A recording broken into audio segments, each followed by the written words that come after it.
تمام تعریفیں اللہ رب العزت کے لیے ہیں جو تمام جہانوں کا پروردگار ہے۔ درود و سلام ہو ہمارے آخری اور پیارے نبی حضرت محمد مصطفیٰ صلی اللہ علیہ وآلہ وسلم پر، ان کی آل اولاد پر اور تمام صحابہ کرام پر۔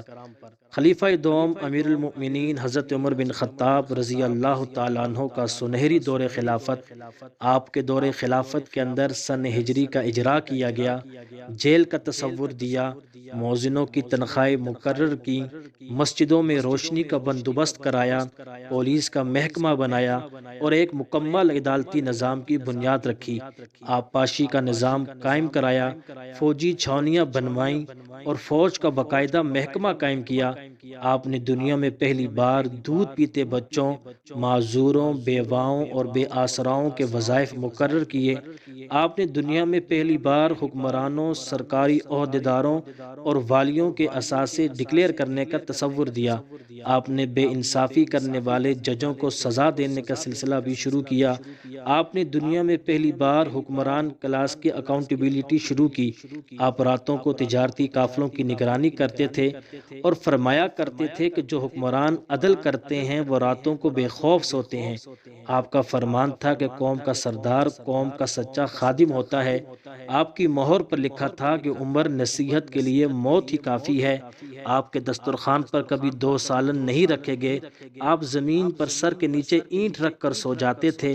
آپ سفر کے دوران جہاں نیند آ جاتی، آپ کسی درخت پر چادر تان کر سایہ کرتے اور سو جاتے اور رات کو ننگی زمین پر دراز ہو جاتے۔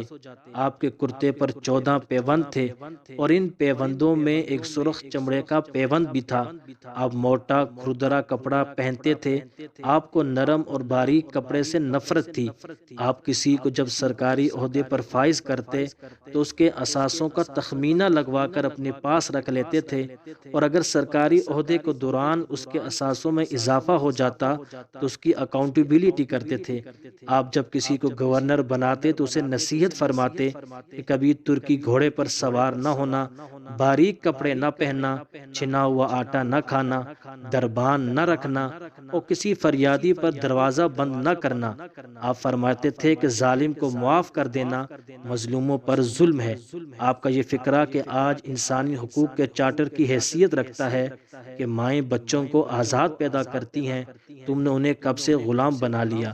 فرمایا کہ میں اکثر سوچتا ہوں اور حیران ہوتا ہوں کہ عمر بدل کیسے گیا۔ آپ اسلامی دنیا کے پہلے خلیفہ تھے جنہیں امیر المؤمنین کا خطاب دیا گیا۔ آپ شہادت کے وقت مقروض تھے، چنانچہ آپ کی وصیت کے مطابق آپ کا واحد مکان بیچ کر آپ کا قرض ادا کر دیا گیا، اور آپ دنیا کے واحد حکمران تھے جو فرمایا کرتے تھے کہ میرے دور میں اگر دریائے فرات کے کنارے کوئی کتا بھوک سے مر گیا تو اس کی سزا بھی حضرت عمر فاروق رضی اللہ تعالیٰ عنہ کو بھگتنا ہوگی۔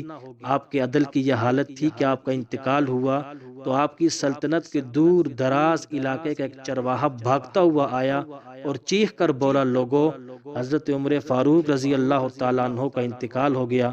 لوگوں نے حیرت سے پوچھا، تم مدینے سے ہزاروں میل دور جنگل میں رہتے ہو، تمہیں اس سانے کی اطلاع کس نے دی؟ چرواہا بولا، جب تک حضرت عمر فاروق رضی اللہ تعالیٰ عنہ زندہ تھے میری بھیڑیں جنگل میں بے خوف پھرتی تھی اور کوئی درندہ ان کی طرف آنکھ اٹھا کر نہیں دیکھتا تھا، لیکن آج پہلی بار ایک بھیڑیا میری بھیڑ کا بچہ اٹھا کر لے گیا۔ میں نے بھیڑیے کی جرأت سے جان لیا کہ آج دنیا میں حضرت عمر فاروق رضی اللہ تعالیٰ عنہ موجود نہیں ہے۔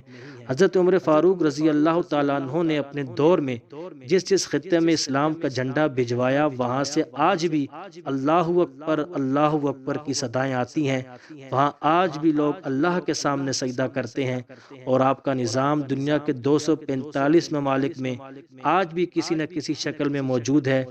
آج بھی جب کسی ڈاک خانے سے کوئی خط نکلتا ہے، پولیس کا کوئی سپاہی وردی پہنتا ہے، کوئی فوجی جوان 6 ماہ بعد چھٹی پر جاتا ہے، یا پھر کوئی حکومت کسی بچے، معذور، بیوہ یا بے آسرا شخص کو وظیفہ دیتی ہے، تو وہ معاشرہ، وہ سوسائٹی بے اختیار حضرت عمر فاروق رضی اللہ تعالیٰ عنہ کو عظیم تسلیم کرتی ہے، وہ انہیں تاریخ کا سب سے بڑا سکندر مان لیتی ہے، ماں سوائے ان مسلمانوں کے جو آج احساس کمتری کے شدید احساس میں کلمہ تک پڑھنے سے پہلے دائیں بائیں دیکھتے ہیں۔ لاہور کے مسلمانوں نے ایک بار انگریز سرکار کو دھمکی دی تھی کہ اگر ہم گھروں سے نکل پڑے تو تمہیں چنگیز خان یاد آ جائے گا۔ اس پر جواہر لال نہرو نے مسکرا کر کہا تھا کہ افسوس، آج چنگیز خان کی دھمکی دینے والے مسلمان یہ بھول گئے کہ ان کی تاریخ میں ایک حضرت عمر فاروق رضی اللہ تعالیٰ عنہ بھی تھے، جن کے بارے میں مستشرقین اعتراف کرتے ہیں کہ اسلام میں اگر ایک اور عمر ہوتا تو آج دنیا میں صرف اسلام ہی دین ہوتا۔